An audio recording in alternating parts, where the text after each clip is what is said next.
Daemon's reaction is so shocking because of how their controversial relationship has changed so drastically over the course of the season. It'll be interesting to see how it changes even further after the death of Rhaenyra's son Viserys and the coming war with the other Targaryens. Rhaenyra and Daemon are the only ones that know the truth about the Song of Ice and Fire. As Alicent mistook Viserys' dying words about the prophecy from his ancestor, Aegon the Conqueror, as confirmation that he wanted their son to be king. So, this knowledge could be an ace up their sleeves in future seasons. Hey guys, welcome to my channel. Please don't forget to like and subscribe and also click on the notification bell to remain updated. Episode 10 of House of the Dragon serves not only as a finale to the first season of the show but also as a beginning to the Dance of the Dragons, the civil war that will overtake Westeros for the next few years.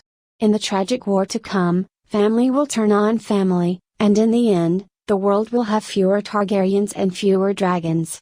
Season 1 of the series has chronicled the events leading up to the war and has focused on several of the key players, including Rhaenyra Targaryen, the heir to the Iron Throne, and her uncle and eventual husband DAymond Targaryen. While Daemond and Rhaenyra have been circling each other for quite some time, the finale revealed a darker and more toxic aspect of their relationship when, arguing over how to proceed against Aegon II, Daemon chokes Rhaenyra in order to get his point across.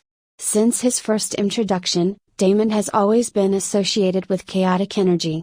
Our introduction to him in the first episode involved him going through the city and cutting off hands and genitals of criminals to prepare the tourney, and then Rhaenyra finds him sitting on the Iron Throne later.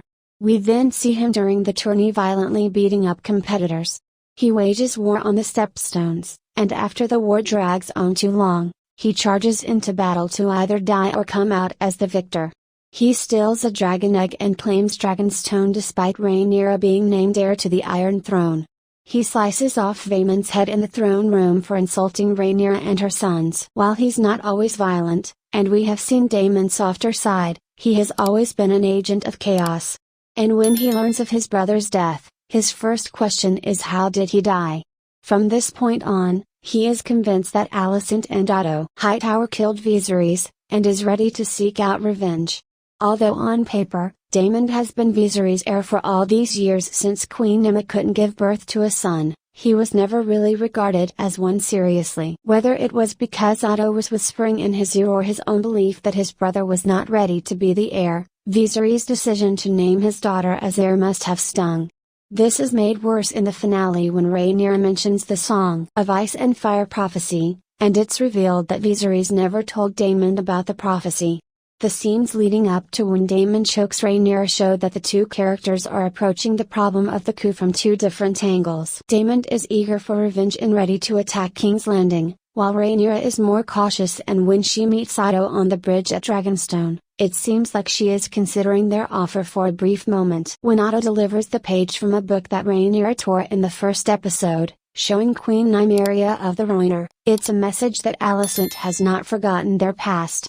When Rhaenyra tells Daemon and her men to stand down, this is just another added frustration for Daemon. After the scene with Otto, Rhaenyra continues to exercise caution, saying that her father told her that when dragons flew to war, everything burned. She chooses to advocate for unity, and when she clears the room she reiterates to Daemon that her oath to protect the Seven Kingdoms due to the Song of Ice and Fire reaches beyond personal ambition. She says this to him because she believes that Viserys told Daemon about Aegon's dream, like he told Rhaenyra about it after he made her heir. Not understanding this, Daemon grabs her by the neck and tells her that Viserys was a man who was a slave to his prophecies. We know this to be true since he believed himself to be a dreamer and thought that his son would sit on the Iron Throne.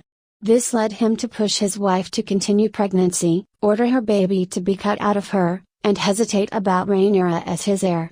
When he lets her go, Rhaenyra realizes he's been left out of the loop. Viserys not sharing the prophecy with Daemon shows that although his brother was heir in name, he did not truly see it that way. After a day of losing his brother, losing a child, planning for war, and being told that peace means his children will be Aegon's cupbearers, Rhaenyra's talk of prophecies is not what he wants to hear about. By the next scene, Daemon has gone to find Vermithor, his grandfather's dragon. leaving Rhaenyra in the council room where she gains the Veeserys alliance and sends her sons to treat with the remaining lords of the Seven Kingdoms. When he returns to her, it is with the news that Luke is dead. The moment is sad and he even holds her hand. So is Daemon forgiven for his violence? Perhaps not. This could lead to a rift between these two, but it might just prove that Daemon was right to prepare for war even as Rhaenyra was advocating for peace. While there's no explaining away Daemon's outburst, it's clear that the two of them will have to stand together on a unified front against the oncoming war. Thanks for watching. Please don't forget to like this video and drop comments.